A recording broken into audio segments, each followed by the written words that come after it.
ফেনীতে নদী, খাল, জলাশয়ের অবৈধ দখল উচ্ছেদ কার্যক্রমে অনিয়মের অভিযোগ এলাকাবাসীর। তারা জানান, গরিবের ছোট স্থাপনাগুলো উচ্ছেদ হলেও প্রভাবশালীরা বহাল তবিয়তে।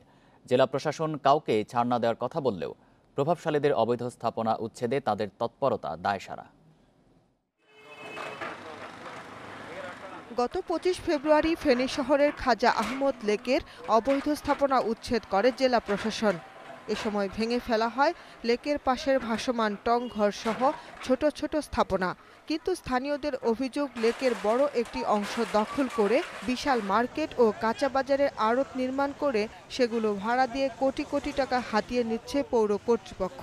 এছাড়া লেক দখল করে গড়ে ওঠা স্থানীয় প্রভাবশালীদের একাধিক বহুতল ভবনও রয়েছে বহাল তবিয়তে। জলাশয়ের অবৈধ দখল উচ্ছেদকে লোক দেখানো মন্তব্য করে কর্তৃপক্ষের এমন বিমাতা সুলভ আচরণে ক্ষুব্ধ ক্ষতিগ্রস্তরা। প্রথমে বড় বিল্ডিংগুলো না ফালাইয়া মানুষের আজকে ২০-৩০ বছর যে চলাচলের রাস্তা, ওই রাস্তাটাই শুরু করছে। এটা তো পৌরসভা দিচ্ছে, এটা তো পৌরসভা করছে, তাদের তো এগুলোতে হাত দিতে পারবে না। তো এটা মানে এটা গরিবগুলো দিবে। পৌর কর্তৃপক্ষের দাবি, তারা নিয়ম অনুযায়ী লেক ইজারা নিয়ে ভাড়া দিয়েছেন। অভিযানে এরই মধ্যে উচ্ছেদ করা রাস্তাগুলো পুনরায় তৈরি সহ খালের দুপারে ওয়াকওয়ে নির্মাণের উদ্যোগ নেওয়া হয়েছে। উচ্চতার পরবর্তীতে যেহেতু মানুষ সেখানে হাঁটা অনেক বসবাসের রাস্তা ছিল, রাস্তাটা উঠে গেছে, কিন্তু পুরো পাশে আমরা রাস্তার জন্য আমরা ইতিমধ্যে সেটা আমরা এস্টিমেট করছি।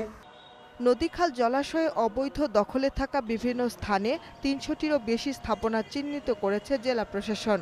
এর মধ্যে অবৈধ কাঁচা বাজার ও মার্কেট সহ যেসব স্থাপনা রয়েছে সেগুলো সরিয়ে নিতে দখলদারদের নোটিশ দেওয়া হয়েছে। তারাও এটা জবাবদিহিতার আওতায় আসবে, কারণ সরকারের ঊর্ধ্বে তো আমরা কেউ নই।